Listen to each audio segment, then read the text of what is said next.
और बाण को दरवाजे पर रख दिया।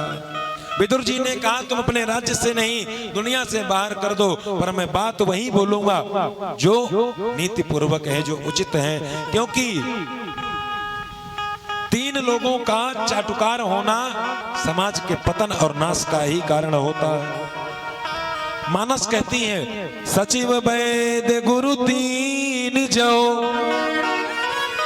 प्रिय बोल ही आस, राज धर्म तन 3 कर हो ही बेगहीना। जो आपका मंत्री हो, जो आपका सलाहकार हो, जो आपका सचिव हो, उसको स्पष्टवादी होना चाहिए। हित अनहित की बात को आपके मुख में स्पष्ट बोलना चाहिए, ठकुर सुहाती नहीं करनी चाहिए। पहला सचिव, दूसरा गुरु। अगर गुरु शिष्य के रुख को जानकर उसको शिक्षा देगा तो शिष्य कभी शिष्य का कल्याण होने वाला नहीं है। आप लोगों ने एक फिल्म देखी होगी सूर्यवंशम, उसमें बाद में एक शब्द बहुत अच्छा बोला जाता है, अमिताभ बच्चन या जने उनकी पत्नी बोलती कि अगर शिक्षक की डांट और शिक्षक की ताड़ना से, मतलब उन्होंने तो छेनी हथौड़े का उदाहरण दिया कि अगर पत्थर छेनी हथौड़ी के ठोकर से दर्द महसूस करेगा तो कभी मूर्ति नहीं बन सकता, कभी आकार नहीं स्थापित हो सकता।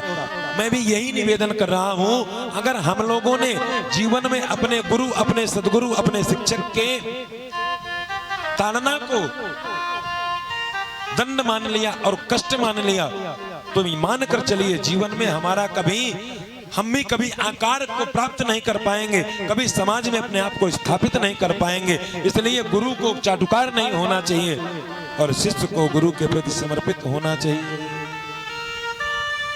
और हमारा जो वैद्य हो, वैद्य अगर मरीज के अनुसार दवा देने लगा तो हो गया कल्याण।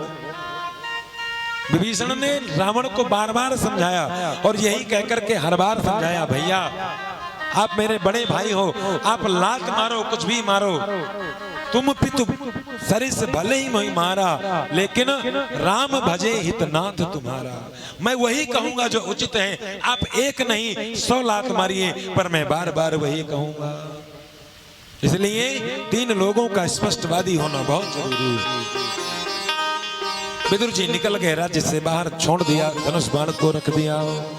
स्वयं धनुर्द्वारि निधाय माया गतव्यथो या दुर्मानयाना, सनिर्गता कौरव पुण्य लब्धो गजाभया तीर्थ पदा पदानि। ऐसा लगा मानो कौरवों के सारे पुण्य की गठरी को लेकर के महाराज विदुर चले गए। अब कौरव आयुहीन हो गए, पुण्यहीन हो गए। जैसे हस कहीं चला विभीषण जब ही आयुहीन भय सब तब ही। हस कहीं चला विभीषण जब ही आयुहीन भय सब तब ही।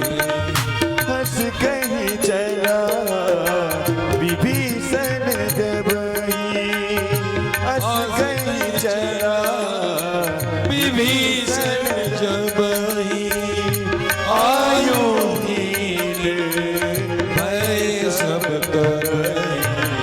हस कहीं चला विभीषण जब ही आयुहीन भय सब तब ही।